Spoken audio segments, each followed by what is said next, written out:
안녕하세요. 네, 이번 주일은 연중 제 19주일입니다. 요즘 무더운 날씨 속에서 아이들과 또 여름 신학교 하시느라 다들 고생이 많으십니다. 또 아이들을 사랑하는 마음으로 또 하느님의 일을 한다는 마음으로 또 열심히 이 무더운 날씨 속에서 잘 아이들에게 좋은 시간 만들어 주시면 좋을 것 같습니다. 네, 이번 연중 제19주일 여러분들과 함께 살펴볼 감사송은 연중 주일 감사송 7번입니다. 네, 이번 감사송의 주제는 그리스도의 순종과 우리의 구원이라는 주제입니다. 네, 감사송의 주요 부분을 함께 읽어보도록 하겠습니다. 아버지께서는 세상을 더없이 사랑하시어 그리스도를 저희에게 구세주로 보내주시고 죄 말고는 저희와 똑같은 처지에서 살게 하셨나이다. 그리하여 성자를 사랑하셨듯이 저희를 사랑하시고 저희가 순종하지 않아 죄를 지어 깨트린 계약을 성자의 순종으로서 다시 맺어주셨나이다. 네, 오늘 감사송을 함께 보면서 두 가지 키워드를 조금 생각했으면 좋겠습니다. 첫 번째는 순종이라는 단어입니다. 그리고 두 번째로 함께 기억했으면 좋겠는 건 바로 사랑입니다. 우리 감사송의 뒷부분의 내용에서처럼 이제 우리는 그렇게 흔히들 교회는 이야기하죠. 아담이 죄를 짓고 나서 하느님께 순종하지 않아서 인간에게 하느님과 단절되는 죄가 있었고 이제 그것을 다시 예수님께서 순종하심으로써 다시 인간과 하느님과의 관계를 회복시켜 주셨다라고 이야기합니다.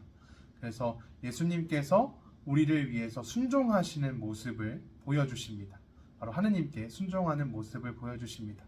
여기서 말하는 순종이라는 것이 무언가 강압적으로 누군가의 명령을 일방적으로 들어야 한다는 의미의 순종을 말하는 것은 아닙니다.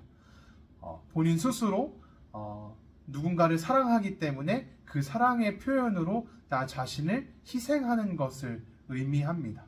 그래서 우리가 오늘 감사송에서 이 예수님의 그 순종의 의미들을 잘 생각해 볼 수 있으면 좋겠습니다. 네, 뒤에 가톨릭 교회교리서에서 이것들을 어떻게 이야기하고 있는지 함께 살펴보도록 하겠습니다. 네, 제일 밑에 615항을 먼저 함께 살펴보도록 하겠습니다. 한 사람의 불순종으로 많은 이가 죄인이 되었듯이 한 사람의 순종으로 많은 이가 의로운 사람이 될 것입니다. 예수님께서는 죽기까지 순종하심으로써 자기의 생명을 속죄의 제물로 내놓은 고난받는 종에 대여 곧 많은 이들의 죄를 메고 감으로써 그들을 의롭게 하고 그들의 죄악을 짊어지는 일을 맡아 완수하셨습니다. 예수님께서는 우리의 과오를 보상하셨고 아버지께 우리의 죄를 배상해 드리셨다라고 이야기하고 있습니다. 네, 처음에 로마서의 말씀을 이용하면서 이야기하죠. 네, 아담이라는 한 인간의 죄로 인해서 인간이 불순종으로 인해서 우리가 하느님과 단절되는 그런 죄를 짓게 되었지만 그 죄인으로 살아가게 되었지만 예수님께서 예수 그리스도 한 사람의 순종으로 우리가 다시 하느님과 올바른 관계에 놓일 수 있게 되었다는 것을 이야기합니다. 그리고 그것은 예수님의 온 삶을 다해서 자신을 내어놓는 그 사랑의 순종의 모습을 보여주셨기 때문이다 라고 이야기하고 있습니다. 우리가 여기서 이제 우리는 예수님의 사랑을 조금 같이 바라볼 수 있을 것 같습니다. 이 순종이라는 것이 단순히 아까 처음에 말씀드렸던 것처럼 내가 누군가에게 어떤 권력이나 그런 것들로 인해서 나 자신을 그냥 이렇게 내려놓는 것이 아니라 이제 내가 사랑하기 때문에 누군가를 사랑하고 그들에게 나의 사랑을 나눠주고 표현하기 위해서 나 자신을 희생하는 것을 의미합니다. 예수님은 하느님께서 우리 앞에 감사송을 살펴봤던 것처럼 하느님께서는 세상을 너무나 사랑하셨고 또 그렇기 때문에 예수님을 우리에게 보내주셨습니다. 그리고 예수님을 사랑하셨던 만큼 이제 우리를 너무 사랑하셨기 때문에 우리 예수님께서는 당신의 온 삶을 순종의 모습으로 보여주시면서 하느님의 말씀에 순종하시면서 우리에게 그 사랑을 표현해 주셨다는 겁니다. 그래서 우리가 다시 하느님과 올바른 관계를 맺을 수 있게 되었다는 것을 오늘 감사송에서는 기념하고 있습니다. 네, 우리 위에 가톨릭 기획일서 602항도 함께 읽어보도록 하겠습니다. 그러므로 베드로 사도는 하느님의 구원 계획에 대한 사도적 신앙을 이렇게 표현할 수 있었다. 여러분은 조상들에게서 물려받은 헛된 생활 방식에서 해방되었는데 은이나 금처럼 없어질 물건으로 그리된 것이 아니라 흠없고 티없는 어린 양 같으신 그리스도의 고귀한 피로 그리된 것입니다. 라고 이야기합니다.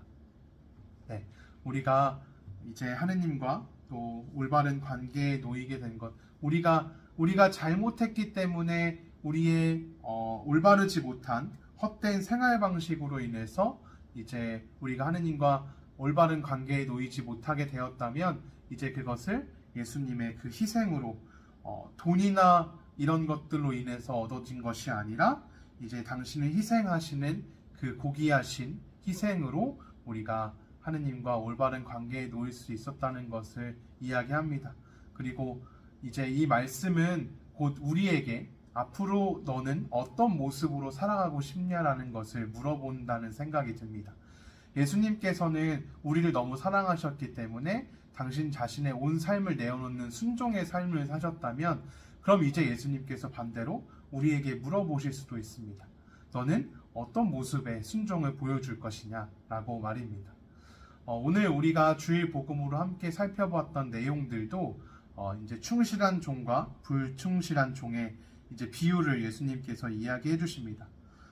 너희는 어떤 슬기롭게 하느님께 사랑받는 그 종은 어떤 모습의 사람이겠느냐라는 예수님께서 질문을 하십니다. 그리고 우리가 어떤 모습의 순종을 보여줄지를 이야기해 주십니다. 너는 어떤 선택을 하겠느냐라고 말입니다. 예수님이 언제 올지, 주인이 언제 올지 모르지만 그 주인을 기다리는 때 충실하게 자신의 일을 하면서 또 하느님의 그 뜻을 실천하면서 지낼 것이냐, 아니면 주인이 언제 올지 모르니 나의 불충실한 삶을 살아갈 것이냐 라는 질문을 해주시는 것 같습니다. 이번 주간을 보내면서, 이번 감사송을 보내면서 아이들에게도 이 순종의 의미에 대해서 또 그 순종의 근간에는 바로 우리를 사랑하시는 그 마음이 들어있었다라는 것을 꼭 이야기해 주시면 좋겠고요.